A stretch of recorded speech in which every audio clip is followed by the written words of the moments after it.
পবিত্র রমজান মাস মুসলমানদের জন্য সংযম ও শৃঙ্খলা অনুশীলনের এক পরম পরীক্ষা। এ মাস আধ্যাত্মিক পরিশুদ্ধির পাশাপাশি দৈহিক ও মানসিক সুস্বাস্থ্যের জন্য সর্বশ্রেষ্ঠ সুযোগ। প্রতি বছর এই মাসের ৩০ দিন মুসলমানরা রোজা রাখেন। সূর্যোদয় থেকে সূর্যাস্ত পর্যন্ত সব ধরনের পানাহার থেকে বিরত থাকেন। রমজান মাসে রোজা রাখা ফরজ।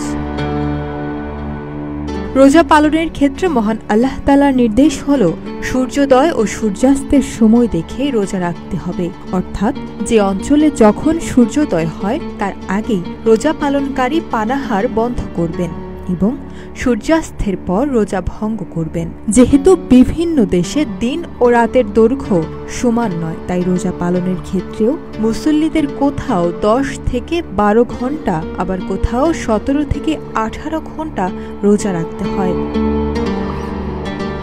এমনটাই ঘটে পৃথিবী বাঁকা ও সূর্যের অবস্থানের কারণে। বাংলাদেশ সহ নিরক্ষরেখার কাছাকাছি অবস্থান করা দেশগুলোতে সাধারণত দিন ও রাত 12 ঘন্টার কাছাকাছি হয়। আবার পৃথিবীতে এমন কিছু জায়গা রয়েছে যেখানে কখনো সূর্য উদয় হয় না।